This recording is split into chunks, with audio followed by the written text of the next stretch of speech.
श्री कृष्ण कहते हैं, जो बीत गया वह पाठ था, जो आ रहा है वह परीक्षा है, लेकिन जो वर्तमान है वही सबसे बड़ा अवसर है। बहुत से लोग अतीत की गलतियों में खोए रहते हैं या भविष्य की चिंता में डूबे रहते हैं, पर श्री कृष्ण सिखाते हैं कि जीवन का सबसे अहम पल यही अभी है। जो समय बीत गया वह लौटकर नहीं आएगा और जो आने वाला है वह तुम्हारे हाथ में नहीं है, लेकिन जो इस पल तुम्हारे पास है उसे कैसे जीते हो वही तय करता है कि जीवन कैसा बनेगा। हर दिन, हर क्षण, हर सांस में तुम्हारे पास अवसर है, कुछ सीखने का, कुछ सुधारने का, किसी के जीवन को रोशन करने का। वर्तमान को पकड़ो और उसमें खुद को पूरी तरह झोंक दो। यही योग है, यही तप है, यही जीवन का सार है। श्री कृष्ण कहते हैं, जो व्यक्ति अपनों की कटुता सहकर भी मुस्कुरा लेता है वह अंदर से बहुत मजबूत होता है। जीवन में अक्सर वे लोग ही चोट देते हैं जिनसे सबसे ज्यादा उम्मीद होती है। कभी कभी अपने ही शब्दों के तीर चला देते हैं और मन रोता है, लेकिन श्री कृष्ण कहते हैं कि वह व्यक्ति वास्तव में महान है जो अपनों के व्यवहार से टूटता नहीं बल्कि उनके लिए भी मन में दया रखता है। जिसने अपने भीतर क्षमा की अग्नि जला ली उसे कोई नहीं जला सकता, क्योंकि सच्ची शक्ति तलवार चलाने में नहीं बल्कि चोट खाकर भी प्रेम बनाए रखने में होती है। जो मुस्कान आंसुओं के बीच खिलती है वही आत्मा की जीत होती है। श्री कृष्ण कहते हैं, अगर दुनिया की पहचान ही बदल जाए तो खुद को बार बार समझाना सीखो। कभी ऐसा समय आता है जब दुनिया अचानक पराई लगने लगती है। जो अपने थे अजनबी बन जाते हैं और जिनसे कोई उम्मीद नहीं थी वही सहारा बनते हैं। ऐसे में मन व्याकुल होता है, लेकिन श्री कृष्ण कहते हैं कि यही जीवन का नियम है। परिवर्तन सच्चाई है और उसे रोका नहीं जा सकता। इसलिए जो बदल रहा है उसे रोकने की नहीं, स्वीकारने की कोशिश करो और हर मोड़ पर खुद से कहो कि यह भी बीत जाएगा। जो अपने अंदर स्थिर हो गया उसके लिए बाहर की उठापटक बस एक तमाशा रह जाती है। श्री कृष्ण कहते हैं, जिसने खुद को जान लिया वह किसी और की स्वीकृति का मोहताज नहीं रहता। हम अपना अधिकतर जीवन दूसरों की अपेक्षाओं में बिताते हैं। लोग क्या कहेंगे, वो मुझे अच्छा समझे, कहीं मैं अकेला न रह जाऊं। लेकिन श्री कृष्ण बताते हैं कि जब तक तुम खुद को नहीं जानते तब तक तुम दूसरों की सोच के बंदी बने रहोगे। जिस दिन तुमने अपने भीतर झांक लिया, अपनी अच्छाइयों और कमजोरियों को स्वीकार कर लिया, उस दिन दुनिया की राय सिर्फ आवाज बन जाएगी, असर नहीं। आत्मज्ञान ही आत्मबल है और जब ये मिल जाए तब किसी की सराहना या निंदा तुम्हें हिला नहीं सकती। श्री कृष्ण कहते हैं, कभी कभी जीवन तुम्हें अकेला करता है ताकि तुम खुद से मिल सको। अकेलापन अक्सर सबसे बड़ा डर लगता है, लेकिन श्री कृष्ण इसे एक वरदान मानते हैं। जब सब दूर हो जाते हैं तब ईश्वर तुम्हारे सबसे करीब होता है। भीड़ में तुम दूसरों को समझते हो और अकेले में खुद को। यह वही समय होता है जब आत्मा अपनी सच्चाई को जानती है, जब प्रश्न उठते हैं और उत्तर भीतर से आते हैं। इसलिए जब भी जीवन तुम्हें अकेला करे, शिकायत मत करो। यह समय नहीं छिनने का है बल्कि खुद को पाने का है। श्री कृष्ण कहते हैं, जो तिनके की तरह झुकता है वही आंधी में भी बचा रहता है। जीवन की कठिनाइयां जब चरम पर पहुंचती हैं तब अक्सर अहंकार वाले पहले टूटते हैं, पर जो विनम्र होता है, जो झुकना जानता है, वो समय के झोंकों में भी अपनी जड़ें बचा लेता है। श्री कृष्ण हमें यही सिखाते हैं कि नम्रता कमजोरी नहीं बल्कि सबसे बड़ी ताकत है। यह दिखती नहीं पर इंसान को टूटने नहीं देती। अगर जीवन तुम्हें बार बार झुकने को कह रहा है तो यह मत सोचो कि हार रहे हो। यह प्रकृति तुम्हें मजबूत बना रही है। बड़े पेड़ भी तूफान में गिर जाते हैं, पर जो घास होती है वह हर बार उठ जाती है। श्री कृष्ण कहते हैं, जिस दिन इंसान अपने दुख को भी ईश्वर का प्रसाद मानने लगे उसी दिन से जीवन आसान हो जाता है।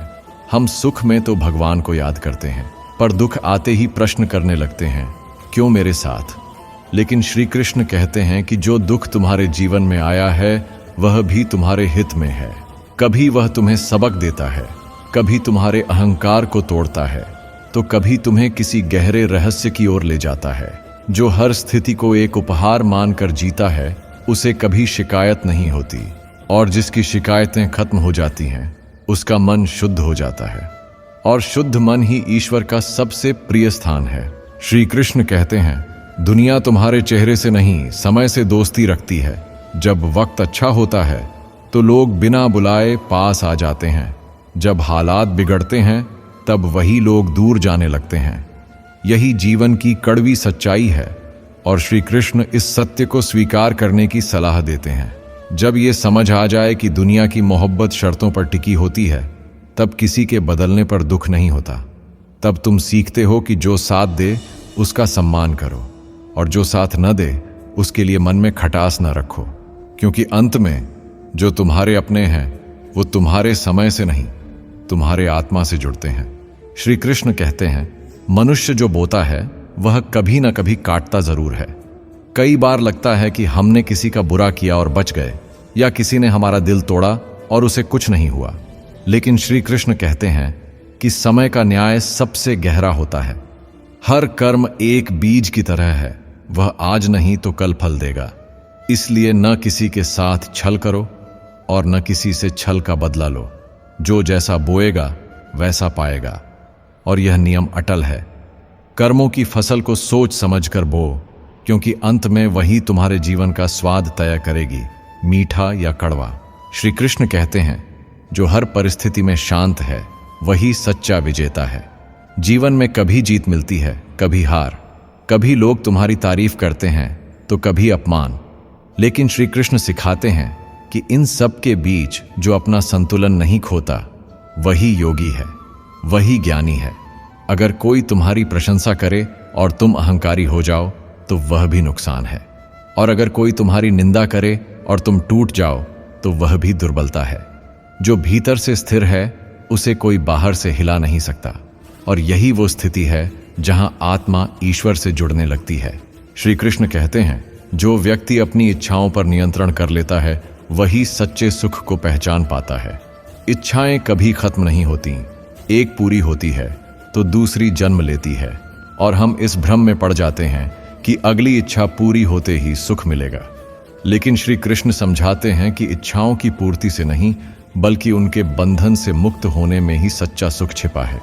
जब मन बार बार कुछ पाने के लिए बेचैन नहीं होता, तब भीतर एक अजीब सा सुकून पनपने लगता है। यही सुकून, यही शांति आत्मा की असली पूर्ति है। इच्छाओं की भीड़ में खुद को खो देना आसान है, लेकिन जो उन्हें पहचान कर उनमें न डूबे वही आत्मज्ञानी बनता है। श्री कृष्ण कहते हैं, जो गया वह आवश्यक था, जो रुका है वह भी ठीक है, और जो आएगा वह भी तुमसे बेहतर कुछ लेकर आएगा। अक्सर हम अपने अतीत को लेकर दुखी रहते हैं, जो छूट गया, जो हाथ से चला गया, या जो मनचाहा न मिला। पर श्री कृष्ण हमें ये भाव देते हैं कि जो भी घट रहा है वह किसी बड़े उद्देश्य का हिस्सा है। तुम्हारी दृष्टि से यह घटना बुरी हो सकती है, लेकिन ईश्वर की योजना में सब कुछ सही क्रम में चल रहा है। अगर आज कुछ छूट रहा है तो कल कुछ ऐसा आएगा जो उससे बेहतर होगा। जब इस बात का विश्वास मन में दृढ़ हो जाए तब जीवन से शिकायतें नहीं होती, बस एक गहरी स्वीकार्यता आ जाती है। श्री कृष्ण कहते हैं, हर बार बोलने की जरूरत नहीं होती, कभी कभी मौन ही सबसे गहरी बात कह जाता है। कई बार हम खुद को समझाने की, सही साबित करने की, या सामने वाले को नीचा दिखाने की कोशिश में बहुत कुछ कह देते हैं जो बाद में बोझ बन जाता है। श्री कृष्ण हमें मौन की महिमा समझाते हैं। जब मन शांत होता है तब शब्दों की जगह भाव काम करते हैं, और जब मौन बोलता है तो वह सामने वाले के दिल तक पहुंच जाता है। हर स्थिति में बोलना जरूरी नहीं होता, कई बार चुप रह जाना ही सबसे बड़ा उत्तर होता है। मौन वो तलवार है जो बिना काटे सामने वाले की सोच बदल देती है। श्री कृष्ण कहते हैं, जो स्वयं से प्रेम करता है वही संसार से सच्चा प्रेम कर सकता है। हम बार बार दूसरों से प्रेम की उम्मीद करते हैं, लेकिन खुद को भूल जाते हैं। खुद की भावनाओं की अनदेखी करते हैं, खुद के मन को दुखी रखते हैं, और फिर चाहते हैं कि कोई हमें समझे। श्री कृष्ण कहते हैं कि सबसे पहले अपने भीतर झांको, अपने आप को स्वीकार करो, खुद को वह प्रेम दो जिसकी तुम दुनिया से उम्मीद करते हो। जब तुम अपने ही मन के साथ शांति में रहने लगो, तब तुम में इतनी ऊर्जा आ जाती है कि दुनिया भी तुम्हारे प्रेम की लौ से रोशन होने लगती है। श्री कृष्ण कहते हैं, जो परिवर्तन को स्वीकार करता है वही जीवन में स्थिर रहता है। इस संसार में एक ही चीज स्थायी है, परिवर्तन। मौसम बदलते हैं, समय बदलता है, लोग बदलते हैं और हम भी। लेकिन हम इसी परिवर्तन का विरोध करते हैं, इसी के खिलाफ लड़ते हैं। श्री कृष्ण हमें सिखाते हैं कि जो बदल रहा है उसे स्वीकार करना ही जीवन की कला है। जो बीत गया उसके लिए दुखी रहना या जो आएगा उसके लिए डरना, यह हमारे संतुलन को बिगाड़ता है। लेकिन जो आज है, इस क्षण को पूर्ण रूप से स्वीकार कर लो, वहीं जीवन की सबसे सुंदर स्थिति है, वहीं सच्चा संतुलन है। श्री कृष्ण कहते हैं, मनुष्य का सबसे बड़ा शत्रु उसका अस्थिर मन है और सबसे बड़ा मित्र वही मन बन सकता है जब वह नियंत्रण में हो। मन ही वो स्थान है जहां चिंता जन्म लेती है, जहां भय पलता है और जहां अहंकार पनपता है। जब मन बेकाबू होता है तब वह व्यक्ति को विनाश की ओर ले जाता है। लेकिन वही मन अगर साध लिया जाए तो वह आत्मा का सच्चा साथी बन जाता है। श्री कृष्ण हमें यह समझाते हैं कि दुनिया से जीतने से पहले अपने मन पर विजय पाना जरूरी है। जो व्यक्ति खुद के विचारों पर नियंत्रण कर ले, वह संसार के किसी भी तूफान से हिलता नहीं। शांति बाहर नहीं, भीतर के मन में है, बस उसे पहचानना और साधना आ जाए। श्री कृष्ण कहते हैं, कर्म करते चलो, फल की चिंता तुम्हें थका देगी। हर बार हम अपने किए गए कार्यों से तुरंत फल की आशा करते हैं और जब वह फल देर से आता है या मनमाफिक नहीं होता तो हम निराश हो जाते हैं।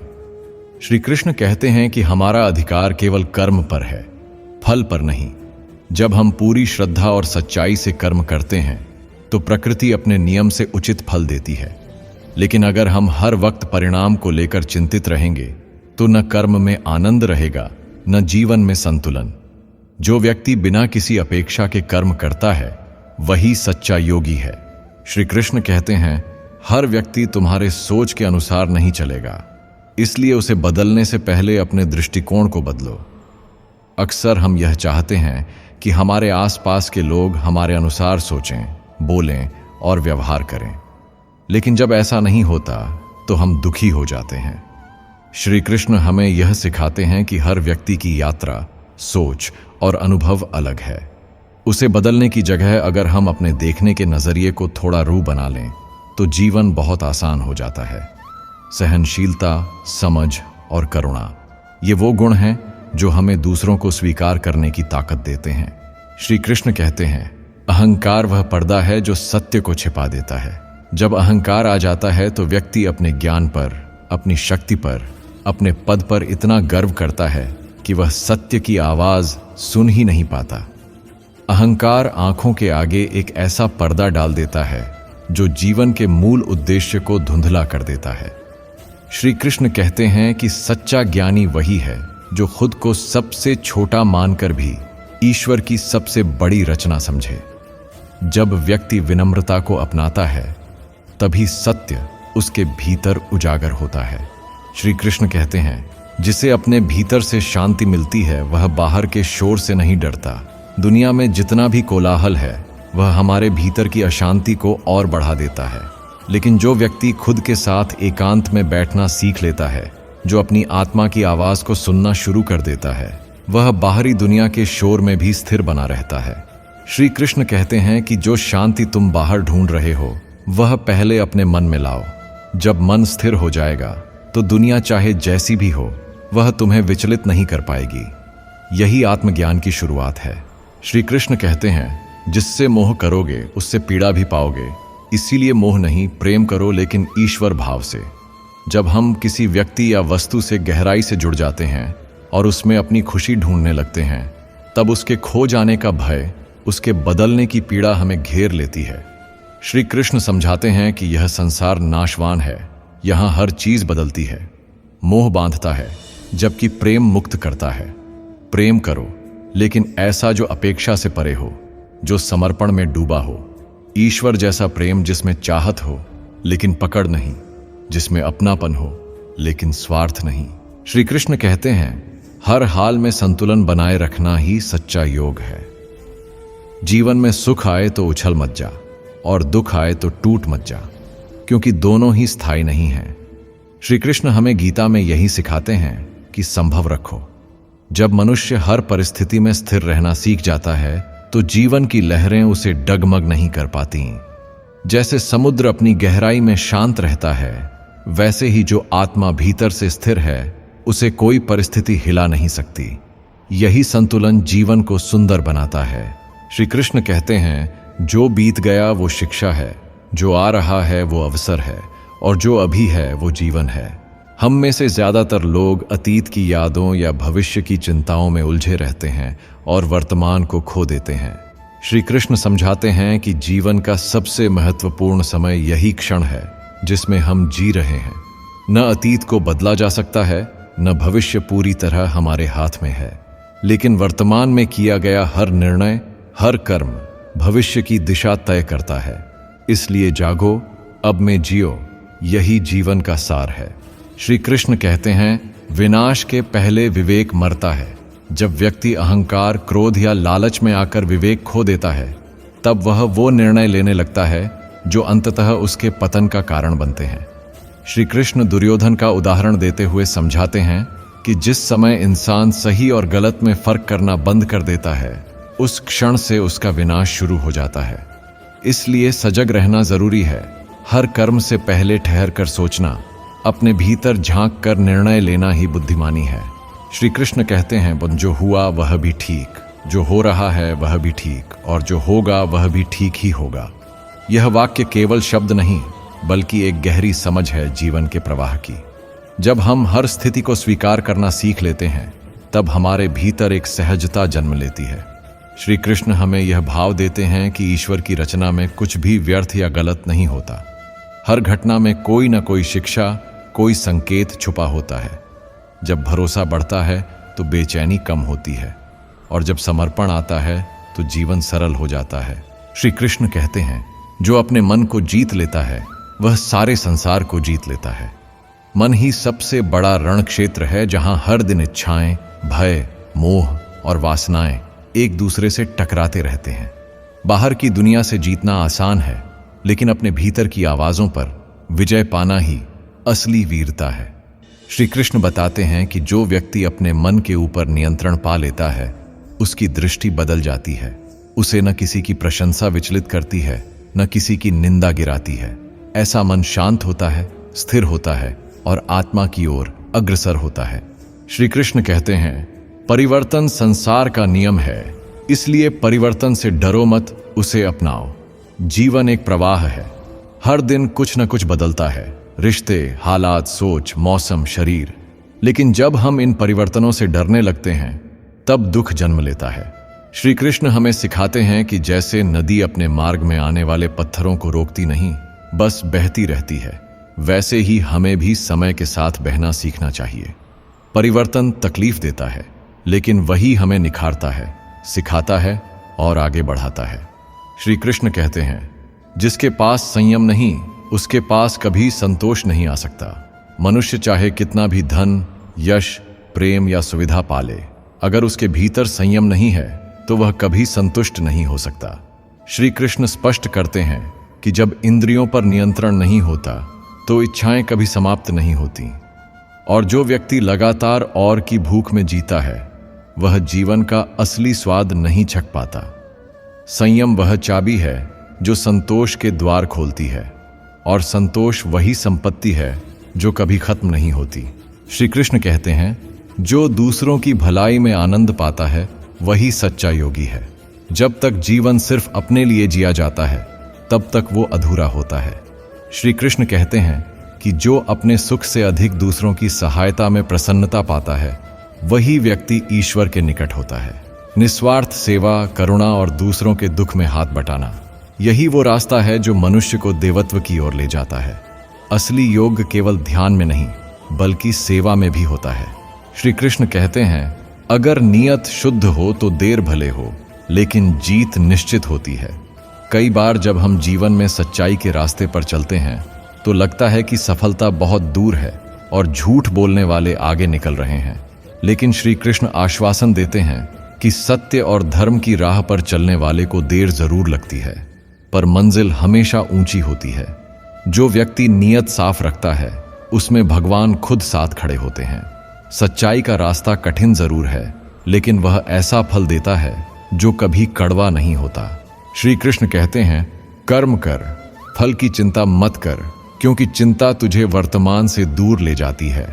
मनुष्य जब अपने हर कर्म के बदले में कुछ पाने की उम्मीद रखता है तो वह स्वार्थ से जुड़ जाता है। श्री कृष्ण समझाते हैं कि फल की चिंता करने से कर्म की पवित्रता नष्ट होती है। जब हम सिर्फ अच्छे मन और नियत से कर्म करते हैं तो प्रकृति अपने नियमों से उसका फल देती ही है।